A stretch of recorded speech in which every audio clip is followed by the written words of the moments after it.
ഇന്നത്തെ മാമ്പഴ പുളിശ്ശേരി ഇത്തിരി സ്പെഷ്യലാണ്.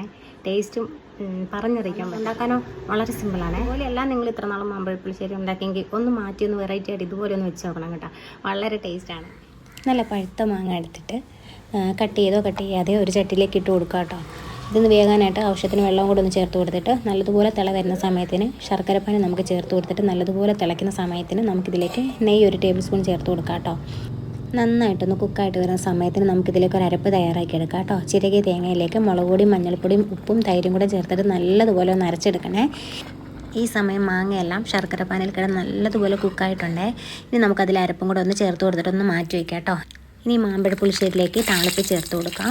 അതിനാവശ്യമായിട്ട് ഞാനിവിടെ നെയ്യാട്ടോ ചേർത്ത് കൊടുക്കുന്ന. നെയ്യിലേക്ക് കുറച്ച് ഉലുവയും കടുവും കറിവേപ്പിലയും വറ്റൽമുളകും കൂടെ ചേർത്തിട്ട് ഒന്ന് മിക്സ് ചെയ്തിട്ട് നമുക്കിതിലേക്ക് ഒന്ന് ഒഴിച്ച് കൊടുക്കാം കേട്ടോ. പ്രത്യേകം ശ്രദ്ധിക്കണം, ഈ ഒരു കറിയുടെ ടേസ്റ്റ് തന്നെ ഈ നെയ്യിൽ താളിച്ചെടുക്കുന്നതാണ്. ഇതൊരിക്കലും സ്കിപ്പ് ചെയ്യല്ലേ. വെളിച്ചെണ്ണ ചേർക്കുവാണെങ്കിൽ അത്രയും തന്നെ ടേസ്റ്റ് ഉണ്ടാവില്ല. ഇങ്ങനെ ചേർക്കുന്നതായിരിക്കും കൂടെ ഏറ്റവും കൂടുതൽ ടേസ്റ്റ്.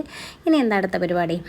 അതൊന്ന് ഒരു ചൂടുള്ള ചോറിലേക്ക് ഒന്ന് ഒഴിച്ച് കൊടുത്തതിന് ശേഷം മുട്ട വറുത്തതോ മീൻ വറുത്തതോ ചിക്കൻ വറുത്തതോ ബീഫ് ഫ്രൈയോ എന്തോ ആയിക്കോട്ടെ, ഈ പറയുന്നതൊന്നുമില്ലെങ്കിൽ ഈ മാമ്പഴ പുളിശ്ശേരി കൂടി മാത്രം ചോറ് കഴിക്കാൻ വളരെ ടേസ്റ്റാണ്. അപ്പം ഇതുപോലെ ട്രൈ ചെയ്ത് നോക്കാൻ ആരും മറക്കില്ലല്ലോ അല്ലേ?